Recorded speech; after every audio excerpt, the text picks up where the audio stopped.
We've all seen those epic tokens that look like they're literally jumping off the battle map. You spent hours finding the perfect character art, but the moment you put it on a token ring, it looks flat, cramped, or just plain boring. Look, it's like spending all day on a high fashion outfit just to wear a cardboard box over it. Foundry's dynamic token rings are a little game changer, but to make them really pop, you need the art that knows how to break that fourth wall. Hey Pathfinders, and welcome back to the channel. Look, we all want our tokens to look as epic as the heroes they represent, but you don't need to be a professional graphic designer to get that popping out of the frame effect. Today I'm going to show you how to prepare your subject art specifically for Foundry's dynamic token rings using GIMP. GIMP is a powerful free tool that lets us handle transparency and layering without needing a pricey Photoshop subscription. I'll walk you through a few quick tips and tricks to ensure your tokens look legendary every single time. It's the best way to make your players feel like their characters are actually part of the world. I'm the Bigum, and it's time to stop settling for those flat tokens and start making them jump off the screen. Let's roll. Okay, so we got GIMP open, you got your fantastic art, you have a game that's using dynamic token rings, and you want to use your art with a dynamic token ring. How do you do that? Well, you're going to go on Foundry's website, and you're going to pull down, they already have templates, so you're going to pull down their templates that they have to use to make dynamic tokens. So you want to look at the size of your token first. I'm going to go up here to canvas size. And the size of this art is 853. Now I can go smaller to the 512 ring, or I can go bigger to the 1024 ring. In this case, I think I'm going to go bigger to the 1024 ring. So I've opened up that template already. I'm not sure what half of this means.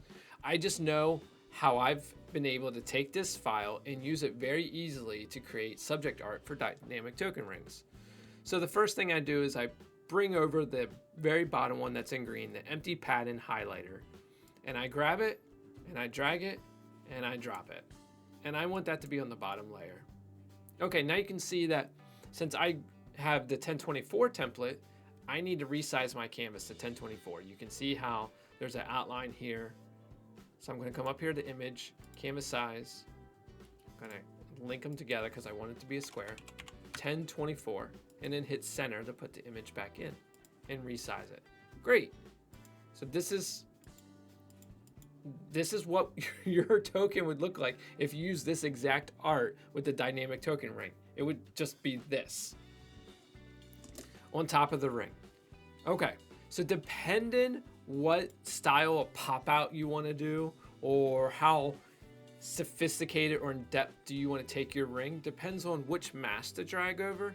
I'm just going to show you the minimal one, but you can look at my other videos of how to do the pop out with GIMP, and you can use any of these other masks as guides for that. But I'm just going to show you the full ring,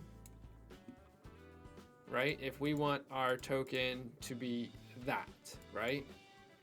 So very simply, I'm going to turn green off. I'm going to put the ring on the top. Okay, there we go. That's what I was messing up.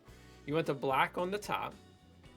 So if we want our token to look like that inside of this dynamic token ring, what do? We'll grab our fuzzy wand tool. We're on the full extended copy, the black layer, and we're going to highlight it.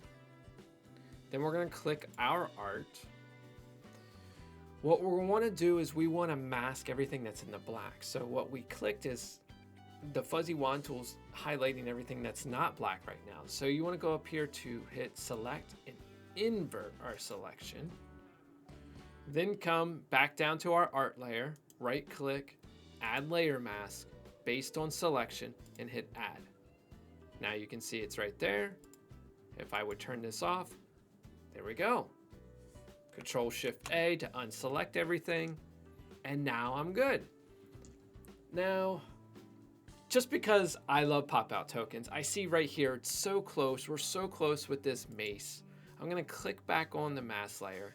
I'm going to come up to my paint tool, and I'm going to zoom in and make my paint brush not that big. and see if I can just get this to kind of pop out. I'm not doing a super fancy job for this video. Okay, not perfect, but it's a little dented, you know, but seen some battle. Moonlight has seen some battle. Okay, there we are. So you can test it out with the layer. Basically what this green layer is showing, the reason why I like to copy it over, this non-area outside of the green is where the ring is going to sit. So if you were to do your pop out, you just know that anything that's going to be over top of this gray area is going to be where your ring is sitting. But we want to turn that off. We want to hit File, Export As, and Export. We're going to open up Foundry. We're going to go to Appearance.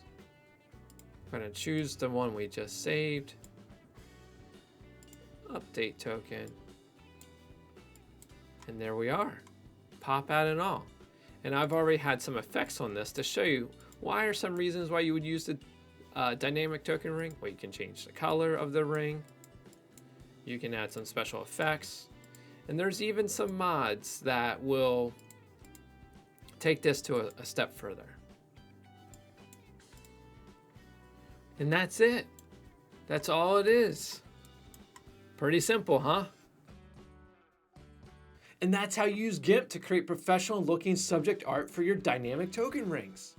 By focusing on the right transparency or masking and scaling, we've turned a simple portrait into a dynamic token that actually feels alive on the battle map. It's a tiny bit of prep work that makes a massive impact on the visual quality of your game. Plus, it finally gives your players a reason to actually look at their tokens instead of just staring at their character sheets all night. But be careful, once your tokens look this good, your players might spend more time admiring their own borders than actually listening to your carefully prepared quest dialogue. Hey, if you found this video helpful, make sure to hit that like button. Don't forget to subscribe for more Pathfinder content, and leave a comment below letting me know what other Foundry tips you would like to see. Thanks for watching, and I'll see you on the open road.